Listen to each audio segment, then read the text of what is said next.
Hello, everyone. My name is Tom Van Norman. I'm co-founder to the ICS Village along with Bryson Bort. Today, we are going to have a panel with these fine gentlemen on passive versus active monitoring. What is the difference? Aaron, you want to go and introduce yourself to everyone? Sure. Aaron Crow, I'm the Industrial Defender CTO. Hi, I'm Jeff Jones. I am the director of the Sci-Fi ICS team at GRIMM. And I'm Chris Bihary. I'm the CEO and co-founder of Garland Technology. Dan Gunter, CEO and founder of Insane Forensics. Thank you, everyone. Welcome. Dan, you know what? Let's start with you. Can you give us a little overview on what passive monitoring actually is? Awesome. Yeah, so passive monitoring for industrial control environments and why it's important for ICS environments is it's a form of monitoring that assures, mostly by the law of physics, that you won't put packets back out on the network. And in ICS systems, right, this is important. Systems can be brittle, sometimes throughput, other things matter. So, passive monitoring is, in contrast to active, which we'll talk about a bit later, I know. Passive is one way of being able to get visibility into your network or into your plant environment. Yeah, so one of the things about the networks on an OT environment is time matters. So they're really precise, and you need to be able to get that response back really quickly, because all of these things are domino effect from this thing happens and I need to send the signal over here. So you definitely don't want to slow it down or add packets in that can impact the actual operations of the whatever's going on, right? Yeah, absolutely. And you also want to make, with the passive monitoring, you're looking at, ways that you can get the packet level data, right? I always like to say the truth is in the packet. Yeah. And so passive monitoring allows you to achieve that. Because there are certain systems out there that can only handle actually 10, 12, 14 TCP connections. It's really crazy. People new to industrial security don't know that, but it's in a lot of manuals for some of that. Hey, don't actually open 12 connections to this box. So in some of the environments, that threshold is so low on keeping the plan up and keeping operations going. Yeah. Aaron, can you explain to us what active monitoring is? Yeah, sure. So active, obviously, it's going a little bit further beyond just passive and actually talking to the endpoint. So in an OT world, I'm going to do it differently than in an IT world. IT, I'm going to do really aggressive things like scanning all the network IP addresses and all the ports and services on a particular environment, subnet. I'm not going to do that in an OT world. We've proven from Dan's point just a minute ago, doing that can shut down devices. We don't want to do that. So active in an OT space, that word gets a negative connotation, but it doesn't have to. It's not that scary. You can actually actively talk to these devices. So the PLCs he's talking about, as long as you're within those thresholds, I can use those industrial protocols and I can talk to those devices and I can ask them, hey, what are you? Who are you? What cards do you have? What's your IP address? What's your firmware, your operating system? So I can log into these devices, a switch. I can log in SSH to a firewall or a switch and I can get its configuration back. So if I want to take it that next step and be able to get additional information beyond just what passive can do, there are ways to safely do that in an OT space. And time's really important with that, right? Because if you're just taking a passive approach, you're waiting for basically the right communication to come across. Sometimes when you open up engineering workstation software, when you open up HMIs, it gets the status information from the PLC. So active, right? It gets you past kind of that time block of waiting and hoping you're on the right link to see it. Right. I think with active too, you can talk a little about active blocking devices, right? So your firewall that's actively in line, and I always think about when intrusion detection first came out.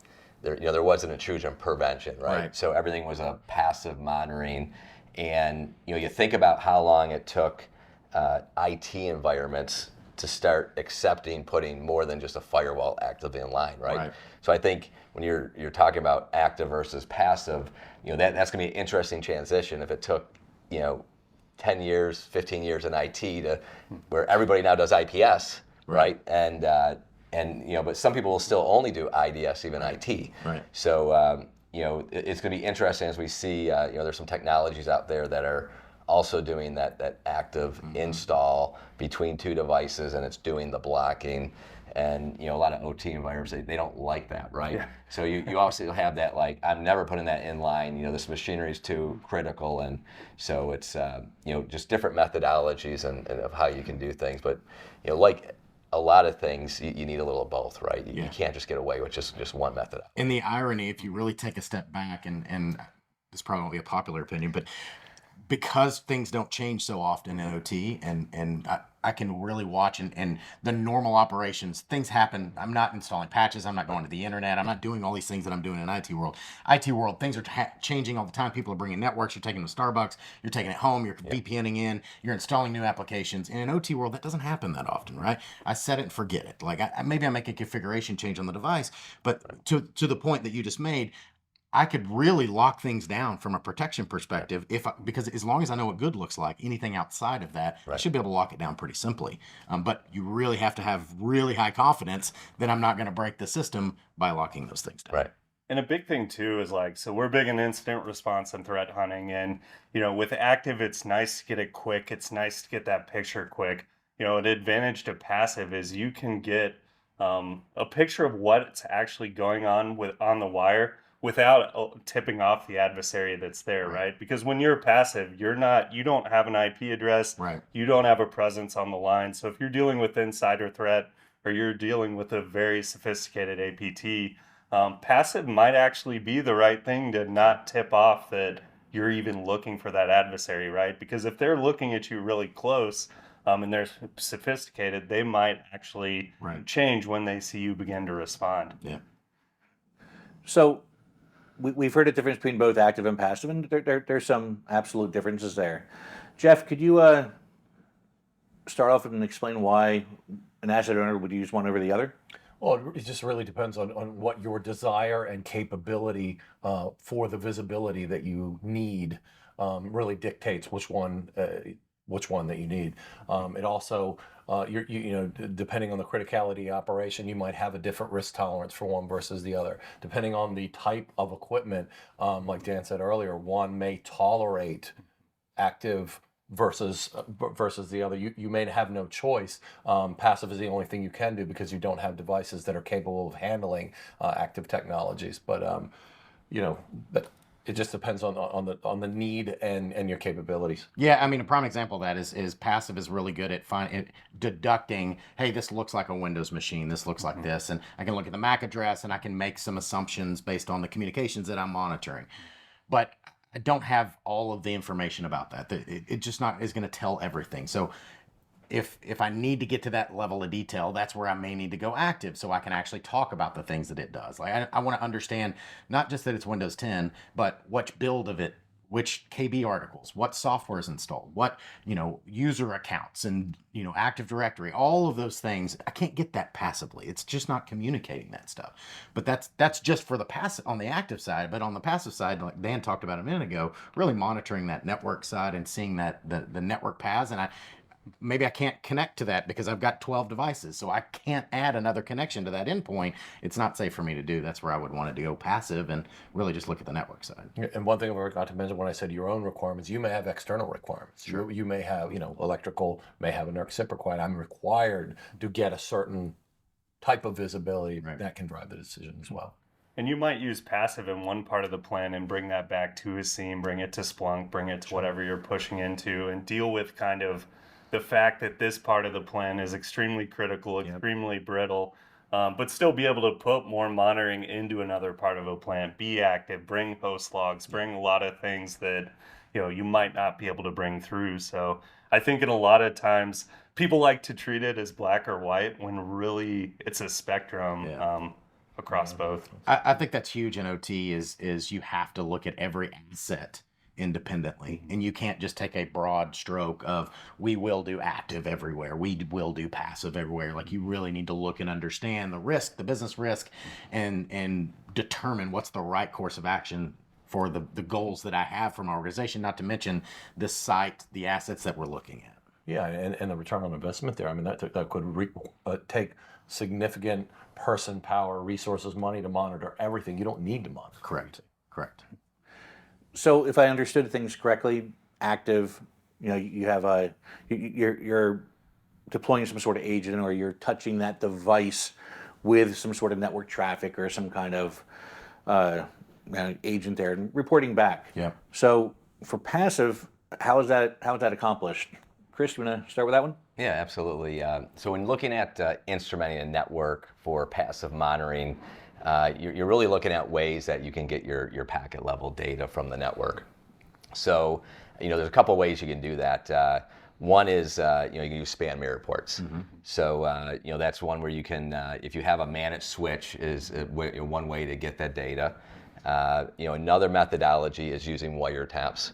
So you can, insert a wiretap that can go in between two network devices and copy the traffic over to your passive monitoring solutions. And other ways is, some people also look at, maybe got remote sites with not much traffic that you may utilize span or taps and encapsulate the traffic, send it back to your head end site where your monitoring tools are sitting. But you really have to look at the pros and cons of that as well. Sure. So when you're utilizing a span mirror port, a lot of people are like, hey, this is great, it's free, it's included.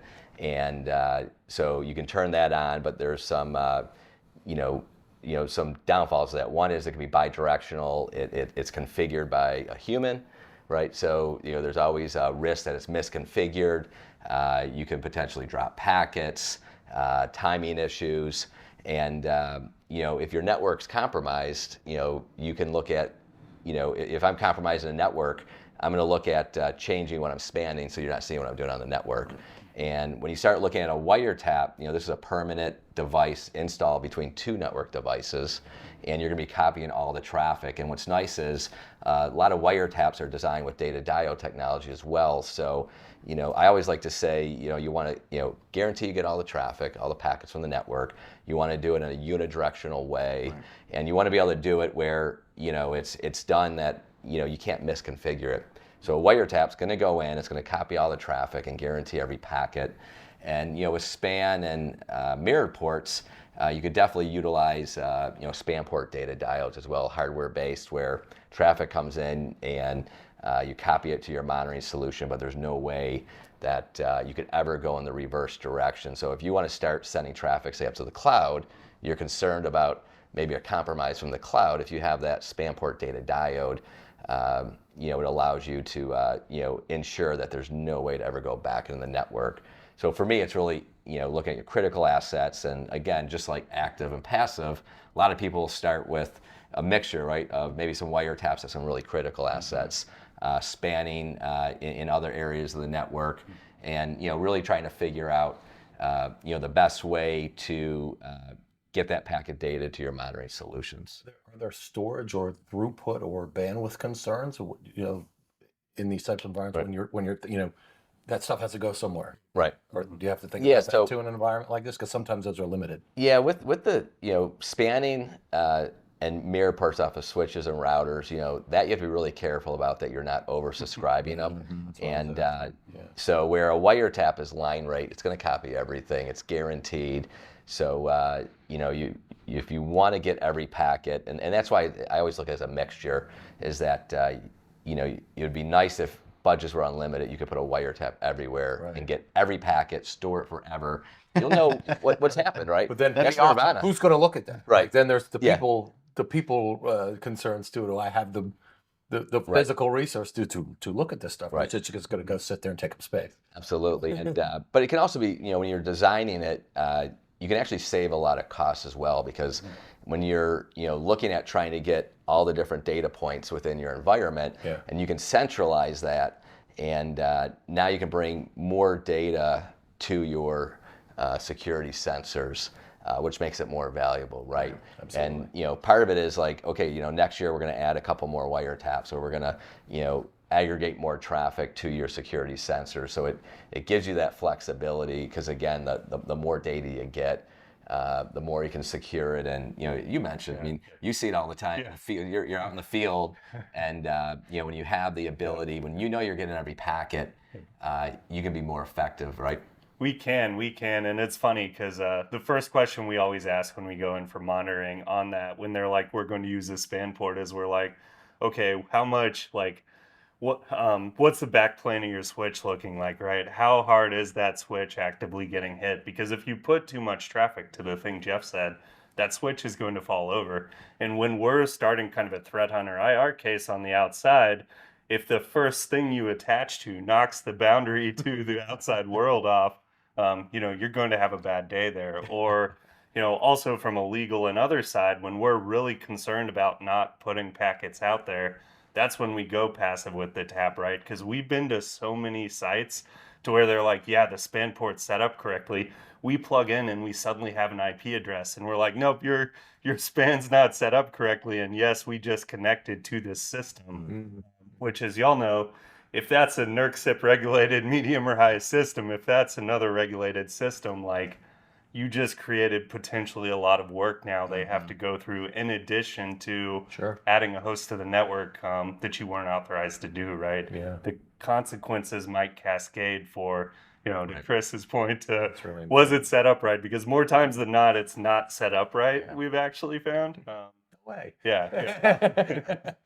Well, and that's another piece, right? Is we're dealing in OT environments. There's a lot of old technology, so sometimes these switches may be 20 plus years old. So maybe they support span, but what is their backplane? Yeah, turn it on and you just shut down the network. And or the management plane's the first thing that's going to shut down. You're going to drop packet. So I'm not going to be getting everything. So maybe my network side is fine, but the management plane shuts down because it just can't handle that much. It's not designed to have that much throughput done to it. And again, it's been sitting there for 20 years and nobody's ever done that. So as we build these networks, these are all considerations that we need to consider to design this to support. How do I get data out? How do I add tools in long-term things I'm not even thinking about now? If you can design the network now, then it doesn't matter what the tool or the product is down the road. Yeah, absolutely. Once you start consolidating the packets, now you have the traffic all coming to one location, and you can add multiple security tools or performance monitoring tools depending on what you need.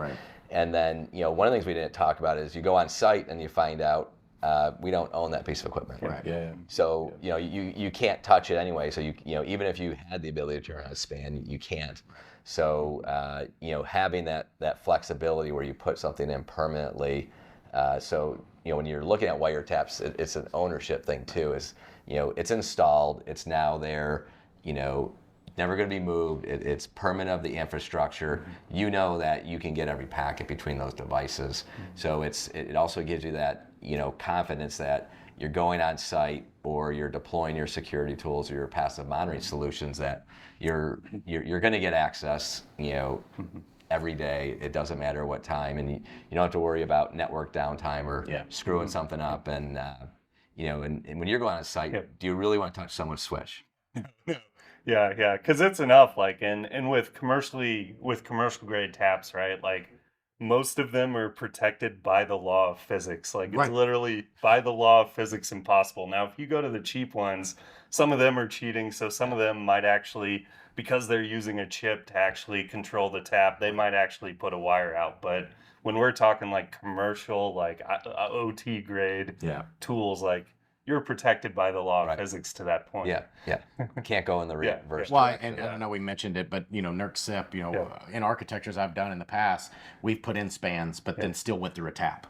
So we had multiple, and then we do an optical tap and only connect the transmit, and then also went through a tap and then went into an aggregator. So we had 3 things that somebody would have to misconfigure and undo before you could ever possibly get a tap back. And none of those things are configurable, so they're not NERC-CIP asset. And all of these things, it made the customer feel more comfortable. It made the auditor feel more comfortable. Made the legal team feel more comfortable. It was more expensive and a little bit more complex, but it was cheaper than the incident or failing an audit type thing. Yeah, one of the things we came out with is just spam port data diode. So it's one port in, one port out, and the physical trace they're not there. So physically, there's just no way to ever transmit data back into the spam port, and it's actually an economical way. To secure it and meet those regulations that you need, because sometimes you're gonna have to use span. You just can't afford to tap every single link as we talked about. So it's you need it, you need to use it, but you want to make sure you just put those really simple measures in. Is put a physical device unmanaged that doesn't allow you to go in the opposite direction. Correct. And if it loses power, it's still routing packets Yep. for the commercial grade ones at Yep. least, right? So It just doesn't do the copy port, Yep, right? yep. The normal up north and south is working. so short of the quick blip to put it on, Yeah. there's not much operational risk to it, right? Yeah. Absolutely. So it's pretty interesting. A lot of stuff there. Jeff, what are the risks of implementing either one of these technologies? Well, you guys have already said a few times the risk of denying visibility or control to the network, to a switch. And then there are, certainly concerns about, are you going to cause any kinds of cascading effects or things that might make you out of compliance? We've several times talked about NERC or some other regulatory requirement. The risk of knocking something out there or causing you to fall out of compliance with something. That's the first thing that jumps to my mind. Yeah, and from the active side, not doing active or not implementing it, you're really hoping that you see the packet. Like you're hoping you're monitoring in the right place. You're hoping you've got the packet capture, which it's never going to be a silver bullet. Like I need both things. I need to be able to actively talk to things, to be able to have that full asset inventory, to be able to fully understand what the risks and the vulnerabilities for all these assets are on the devices that I can and I feel comfortable and we've tested and it's been validated that it's functional, while still understanding I have to do passive as well.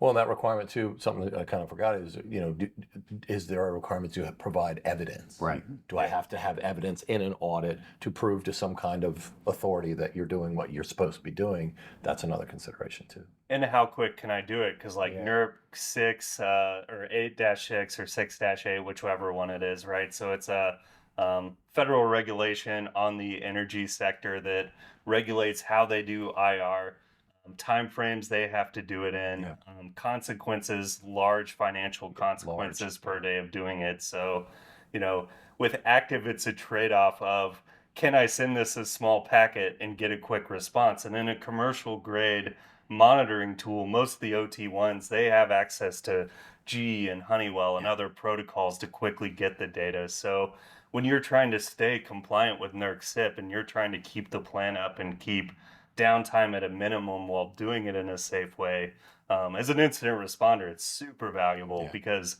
like one of the vendor protocols, it actually has a function code in the proprietary protocol to pull Windows event logs, right?